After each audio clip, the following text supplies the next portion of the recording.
Levitsky is David Rockefeller Professor of Latin American Studies and Professor of Government at Harvard University. He is also the director of the David Rockefeller Center for Latin American Studies here at Harvard. Welcome, Steve. Thanks, June. It's good to see and talk to you again. Steve, as you know, I am not an Argentine expert, so I would really appreciate it if you could recap what happened in the Argentina has elections been on going Sunday. through rough times economically. The economy has not grown in about a decade. Inflation is running at 150% a year and is bordering on hyperinflation. People's incomes have plummeted. And really, the last two governments have performed really badly. And so the level of public discontent with the status quo, with the government, public trust in parties and politicians has really kind of hit an extreme level.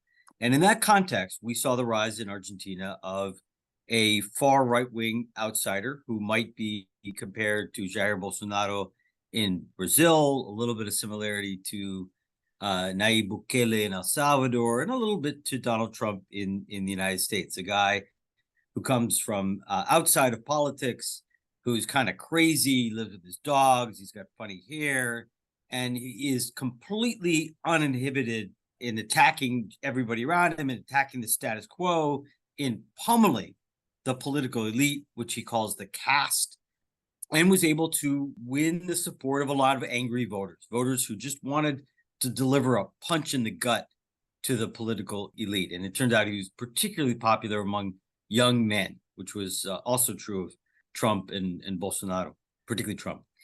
And so he challenged what was a relatively stable party system between the Peronists, which were the governing party, and long Argentina's dominant party, but which were really in trouble because the performance of the last government was terrible.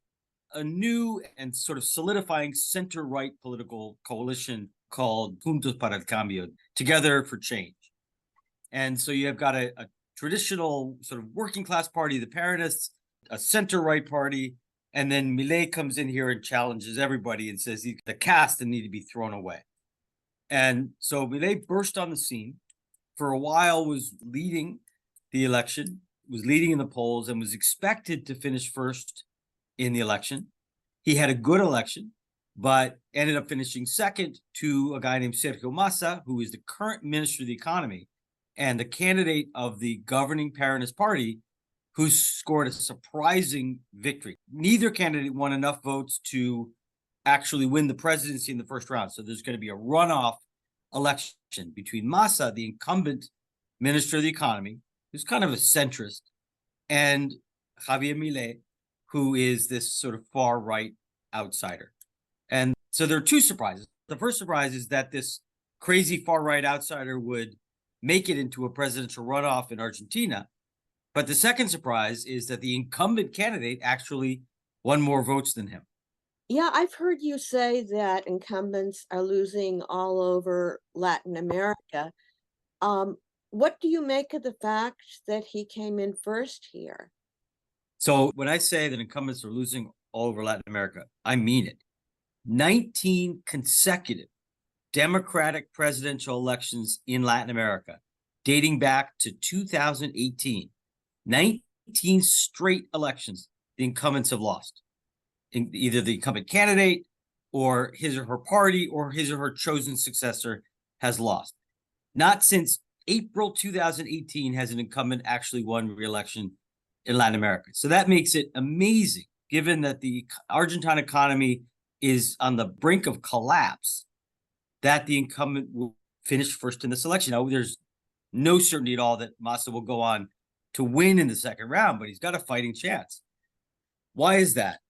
First of all, the Massa's party, the Peronist Party, is far and away the strongest in Argentina. In fact, it's one of the strongest parties in Latin America. It's been the governing party most of the time since Argentina returned to democracy in 1983. It has a powerful political machine that is a pretty loyal base of about 30% of the electorate that it can rely on. So that gave Massa a running start. There are two other reasons, I think, why Massa performed surprisingly well. First of all, he's a reasonably talented candidate. He did a pretty good job. And Milei is crazy. I mean, Milei was running around the last week of the campaign with a chainsaw and is talking about dissolving the central bank. Many of his policy ideas are considered pretty off the wall by economists. And so he scared a fair number of people. Had he been a more experienced or maybe more talented politician, he probably would have done better. The other reason why Massa did well is there were three major candidates. There was Milei, there was Massa, and there was the candidate of the mainstream center-right political party, a woman named Patricia Bullrich.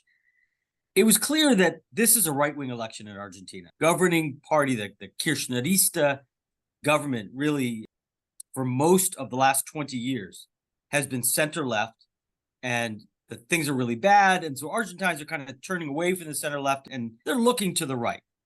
But both of these candidates, Milei, who's on the far right, and Bullrich, who comes from a more traditional center-right, both of them really campaigned on the far right, arguing for radical economic change, for really tough law and order policies. They positioned themselves on the pretty far right. And what they did was leave a huge space available to Massa. Really, all voters, the entire space from the center left to the moderate center right was left open to Massa. And that really helped him a lot too. So basically, all of the country's moderate voters from center right to center left had to think seriously about Massa because he was closest to them. Why is this election important? It is important in part because there is a possibility for better or worse, I would say mostly for worse, for a political outsider to knock down the traditional party system. The established political parties in Argentina are vulnerable today. They're vulnerable because their governments in the last decade have performed poorly. 2 governments ago, the Macri presidency performed very poorly economically. That was the center right. And the current Peronist government, which was in power during the pandemic, is also very unpopular and is perceived to have performed poorly. And so, like other countries in the region, Peru going back to the 1990s, Venezuela in the 90s and early 2000s, Mexico more recently, El Salvador more recently, to some extent Chile, established parties are really on the ropes. And this is an election where an outsider is proposing to basically take the established parties, put them in a bag, tie it up, and throw them in the river. And the thing is, when an outsider does that, that can be very popular when parties are discredited. But that also often has destabilizing effects for democracy. When established political parties collapse, as they have in Peru, in Venezuela, as they have in El Salvador more recently, democracies usually end up being worse off for it. Sometimes they collapse, sometimes they become more or less ungovernable. But if you look down the road from party collapse, democracy is usually worse off 5, 10, 15 years later. And this is a moment of vulnerability for the Argentine party system that I think, as well, I think democracy is very much at stake, at least the quality, if not the stability of democracy. What do you think the chances are that Milei is actually going to win? Well, June, you know how bad political scientists are at predicting the future. Economists are bad at predicting the future. Political scientists are worse than economists. I'm going to punt and say it's about 50-50. Massa won 36.5% to 30%. So he's ahead, but the third place finisher, well, the center-right Together for Change party, most of those votes will probably go to Milei. So it's going to be a tight race. It seems like most experts seem to think, Argentines kind of in the know seem to think Massa has a slight advantage, that Milei may have peaked and may have trouble recovering from this. But I just keep in mind the level of discontent and the anti-incumbent mood that is so pervasive throughout the region and in Latin America. Again, 19 consecutive presidential elections, the incumbent party has lost. And I think that fierce anti-incumbent mood is going to give an advantage to Milei. What's the role of the blank ballot in Argentina? I understand that you have to vote in Argentina, and some people may decide not to vote for either Massa or Milei. Who Yeah. who is affected by these blanks? ballot? So Argentina has a long and glorious history of the blank and spoiled ballot. As you noted, it's mandatory that you vote in Argentina. In places like the United States where the vote is not mandatory, people who don't like the options just stay home. Like the protest is to stay home. In a country where the vote is mandatory, the way that you express your discontent with all of the options is to cast either a blank ballot or a spoiled ballot, to draw a picture of Snoopy on your ballot.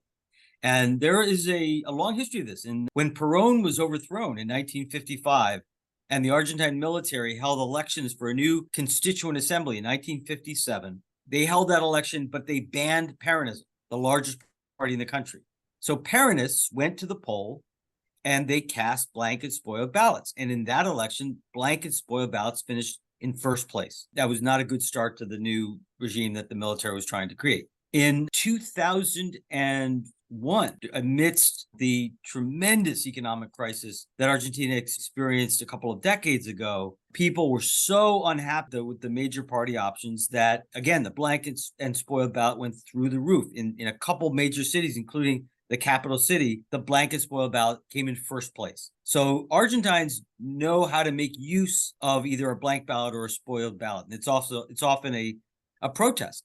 And there will be many Argentines, mainly non-Peronist, middle class, broadly centrist voters who do not like the incumbent government, who don't like the Peronists, but who are scared shitless by Milei. Milei is a little misogynistic. He's not so good on human rights. I mean, there are a lot of things for middle class people not to like about Javier Milei. And so they've got two choices. They've got the incumbent Peronist and this crazy guy on the right. And I expect a fair number of middle class, center-right voters, people who voted for Patricia Bullrich, the woman who came third, to cast blank and spoiled ballots. And I think that will probably benefit Massa, because those voters are voters that Milei needs to catch up and win. If they end up voting for Milei, if he convinces them, if he gets a haircut and he stops with the misogynistic language and he drops some of his more extreme claims, and he's able to convince your average middle-class voter that he's a respectable option, then he may capture those votes. But if those folks vote in masse for blanket spoiled ballots, it'll help Massa win the election. Okay, well, hopefully the blank votes don't win the election, but it's probably going to be either Milei or Massa. So what happens when one of these guys gets into office and becomes president? Are they going to be able to govern? It's really hard to say. I think they both face some pretty different but very difficult challenges. Milei will face a couple of really serious challenges. First of all, his party doesn't have anywhere near a majority in the Congress. It's a tiny minority in the Congress, so he'll be a minority president. He does not have many friends in the Supreme Court. He doesn't have many friends in the media. His party controls few to zero governorships. So he's alone in politics. He's going to be fairly isolated among the political establishment. And most important is the Congress. The thing is, populists like Milei, his campaign was fundamentally populist. It was about throwing what he called the political caste out. And when you win the presidency with a mandate to throw the political caste out, but then the political caste that you've been attacking viciously for months controls the Congress, controls the Supreme Court, controls the governorships, what do? Either you continue to fight against the political caste the way that, say, Alberto Fujimori did or Hugo Chavez did, which inevitably leads to a serious institutional conflict between the president and the Supreme Court, conflict between the president and the media, conflict between the president and Congress, which can lead to a constitutional crisis, and sometimes, as we saw in Peru, can lead to democratic breakdown. Or he's got to sort of give in and build alliances with these folks that he vilified as the political casta, which could work, but will cost him a lot of credibility with his base, right? If you got elected to punch the establishment in the gut, and then you sit down and build alliances with that same establishment, you may lose credibility. So he doesn't have any good choices. Governability is going to be really hard for him. Massa will have a much easier time. His party has a near majority in Congress. It will not be hard for Massa to build a majority coalition in Congress. His party controls a lot of governorships. It will not be hard for him to establish a decent relationship with provincial governments. The problem with Massa is it's more, it will be perceived by voters as more of the same. He may win because he's not as crazy as Milei. And Argentines at the end of the day decided to step back from the ledge and not go with the crazy guy. But that's not because they love Sergio Massa. Very, very few Argentines love Sergio Massa. Very few Argentines are excited about bringing back this failed incumbent government to govern again. And unless Massa can pull off an economic miracle, which, economic miracles don't happen very often, probably the Argentine economy is going to be somewhere between bad and mediocre in the years to come. And I think the public discontent, which is already so high, is very likely, very quickly to escalate. So if you don't have a populist outsider get elected in 2023, if an establishment president like Massa is elected, there's going to be a lot of raw material for a populist candidate in 2027. That's my fear. It sounds like we are going to be seeing chapter after chapter in Argentina. Since you are an expert on democracy, having recently written 2 very outstanding books on the subject, I want to ask you what final question. Which country is more democratic, Argentina or the United States? Well, it depends on how you measure it. But to take one widely used metric, there are a bunch of organizations that measure the level of democracy across the world every year. And one of the leading ones, one of the most prominent ones, is Freedom House. It's been around for a long time, US-based NGO. Freedom House has a global democracy index. So it scores every country in the world every year on a scale from 0 to 100. 0 is North Korea, full-scale dictatorships. 100, there are a couple of countries. I think Finland and Norway get scores of 100, but democracies usually are in the above 80 or so. The United States used to be in the low 90s, somewhere around the UK and Japan, Canada, but has fallen since 2016 to a score of 83. Argentina, according to Freedom House, gets a score of 85. So the last few years, the Freedom House has considered Argentina more democratic than the United States. And I think that's a fair scoring. I mean, there have been no efforts by incumbent presidents to overturn elections in Argentina. Argentine prosecutors, elected officials, election workers don't face violent threats. So I think it is reasonable to score Argentina as more democratic today than the United States. Do you see the current elections as being a test of democracy in Argentina? Yeah, it's a mild test. It's a test a bit like the United States. I mean, Argentina has a large number of problems. Don't get me wrong. Its economy is a disaster. It's been sliding in and out of economic crisis as long as I've been alive.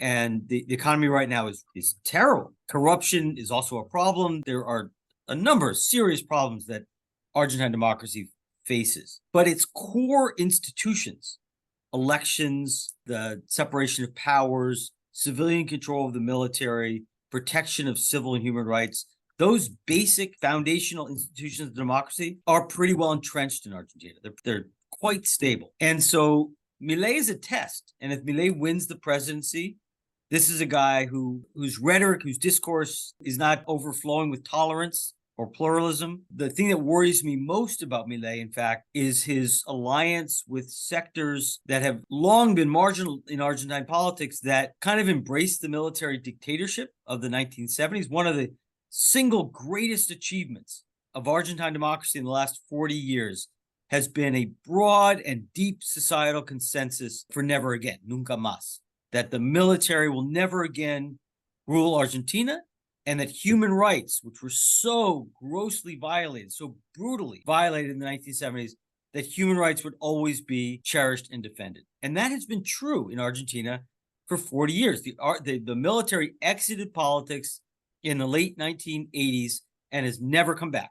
And nobody wants it back. Milei's vice presidential candidate is somebody who is really a lifelong friend of the old military guard, the old military command, someone who downplays the human rights violations, is almost a denier of human rights violations in the 1970s, and is not at all committed to this consensus of never again. And to see that consensus punctured really breaks my heart. So there are challenging things, but that said, I think that Argentina under Milei, democracy would be tested, but it's very likely that, like Brazil, like the United States, almost certainly like Mexico, democracy is likely to prevail, despite the election of an outsider who may not be committed to democratic rules of the game.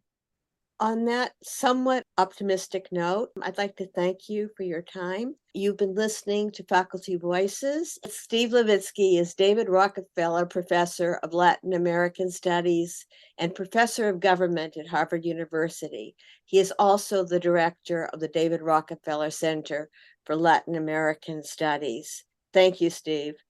Thanks, June.